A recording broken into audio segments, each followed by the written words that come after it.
അതെന്താ മാറ്റം? വെളിച്ചെണ്ണ 410 430 അതെന്താ വെച്ചാൽ ഒന്ന് എക്സ്പെല്ലർ ആണ്, ഒന്ന് ചക്കാണ്.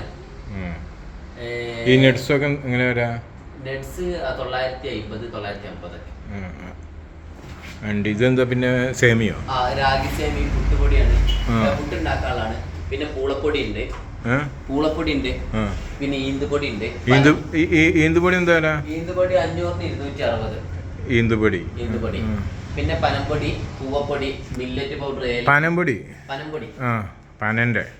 പിന്നെ കൂവപ്പൊടി എന്താ? കൂവപ്പൊടി 190 ആണോ തോന്നുന്നു. 190 അര കിലോനാ? 200 190. പിന്നെ മില്ലറ്റ് പൗഡർ. ഇതെന്താ വെച്ചാല് എല്ലാ തരം ധാന്യങ്ങളുണ്ട്, 7 തരം ധാന്യങ്ങൾ കൂട്ടി പിടിക്കണം. Millet powder. പിന്നെ നവധാന്യപ്പൊടി, കുന്നങ്കായന്റെ പൊടി ഉണ്ട്. ഇത് കറി ഉണ്ടാക്കാന് വറുത്ത തേങ്ങ. കറി ഉണ്ടാക്കാനൊന്നും ഇതില്ല, ഇതിക്ക് കറി ഉണ്ടാക്കുമ്പോ എല്ലാം മിക്സും. വെളിച്ചെണ്ണ ഉണ്ടാവും, തേങ്ങ, കരിവേപ്പിന്റെ ഇല ഒക്കെ ഉണ്ടാവും. പിന്നെ ഔലോസ് പൊടി, അരിപ്പൊടി ഉണ്ട്, മട്ടാരി ഉണ്ട്. പിന്നെ തേൻ ഐറ്റം. പിന്നെ നമ്മളെ സ്കീം പുട്ടുപൊടി, പുഴുങ്ങിയതാണ്.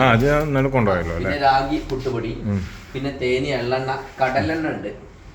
കടലെണ്ണ തല തേക്കാത്ത എല്ലാം ഉപയോഗിച്ചിട്ടും പറ്റും. പിന്നെ ഗോതമ്പുണ്ട്. ഗോതമ്പിന്റെ ആവില്ല. ഇത് ഉണ്ടാക്കേണ്ട വെച്ച് കഴിഞ്ഞാല് ഇങ്ങനെ കഴിക്കാം.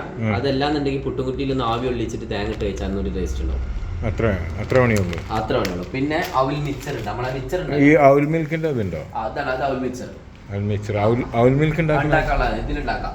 അതിന്റെ താഴെയുള്ള അല്ലേ അവൽ മിൽക്ക്? അത് പൊരിയവലുണ്ട്. അവൽ മിൽക്ക് ഉണ്ടാക്കാം. പിന്നെ മഞ്ഞൾപ്പൊടി. ഇത് ചാമാരിയാണ്. ചാമാരി വൈറ്റും ബ്രൗണും. കഞ്ഞി ഉണ്ടാക്കുന്ന ഷുഗർ ഒക്കെ പറ്റിയത്. പിന്നെ